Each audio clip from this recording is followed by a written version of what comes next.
అక్షరం హెచ్టీవీకి స్వాగతం. మంచిర్యాల డీజేఎఫ్ నూతన కమిటీ సమావేశం సోమవారం రామకృష్ణాపూర్ గ్రామంలో నిర్వహించారు. ఈ కార్యక్రమంలో మంచిర్యాల జిల్లాలోని వివిధ మండలాలకు చెందిన print media, electronic media journalist సోదరులందరూ పాల్గొని ఈ సమావేశాన్ని విజయవంతం చేశారు.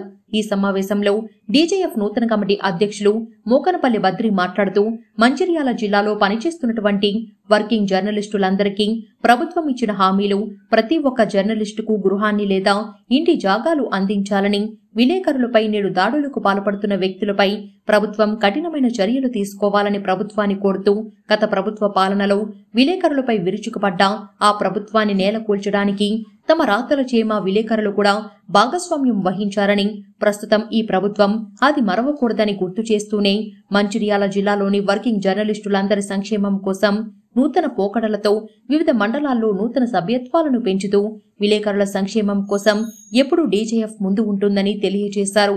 ఈ సమావేశంలో జిల్లా జనరల్ సెక్రటరీ బర్ల తిరుపతి, జిల్లా ట్రెజరీ జనార్దన్, జిల్లా వర్కింగ్ ప్రెసిడెంట్ అనపర్తి కుమారస్వామి, ఉపాధ్యక్షులు కూషనపల్లె సతీష్, జిల్లా కార్యదర్శి పసునూటి ఆంజనేయులు, జిల్లాలోని వివిధ మండలాల నుండి వచ్చిన విలేకరి మిత్రులు ఈ కార్యక్రమంలో పాల్గొన్నారు. మంచిర్యాల జిల్లాలో డీజేఎఫ్ నూతన కమిటీ మొట్టమొదటి సమావేశం నిర్వహించుకోవడం జరుగుతుంది. ఈ సమావేశానికి వచ్చినటువంటి నూతన కమిటీ సభ్యులందరికీ డీజేఎఫ్ తరపున శుభాకాంక్షలు తెలియజేస్తూ, నూతనంగా ఎన్నికైనటువంటి ప్రతి సభ్యులు, తర్వాత జిల్లాలో ఉన్నటువంటి జనరల్ సభ్యులందరికీ ఈ నూతన కమిటీ తరపున మేము చేయబోయేటి ఏంటంటే, ఈరోజు ప్రజాస్వామ్య దేశంలో 4వ ఎస్టేట్ అయినటువంటి విలేకరుల పైన వివిధ రకాలైనటువంటి కేసులు బనాయిస్తూ విలేకరులనే టార్గెట్ చేసుకుంటూ రాజకీయ నాయకులు ఈరోజు విలేకరులపైన విపరీతమైన దాడులు చేస్తున్నారు. ఇలానే గత ప్రభుత్వం కూడా విలేకరులపైన దాడి చేసి ఎలాంటి స్థాయికి వెళ్ళారో వాళ్ళకు తెలిసిన విషయమే. ఈ కొత్త రాజకీయ నాయకులు కూడా కొంచెం విలేకరులను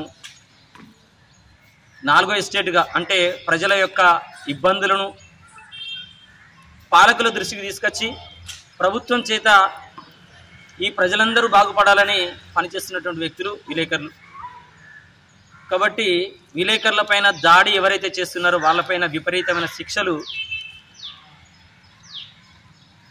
వేయాలని ఈ ప్రభుత్వాన్ని, అదేవిధంగా పోలీసు వ్యవస్థను కోరడం జరుగుతుంది. అంతేకాకుండా మా జిల్లాలో పనిచేస్తున్నటువంటి వర్కింగ్ జర్నలిస్టులందరికీ ఇండ్లు నిస్వార్థంగా ఎలాంటి స్వార్థం లేకుండా నిస్వార్థంగా పనిచేసేటువంటి మా విలేకరులకు కనీస వసతైనటువంటి ఉండడానికి ఇల్లు లేదా ఇంటి జాగాలు కల్పించవలసిన అవసరం ఎంతైనా ఉంది.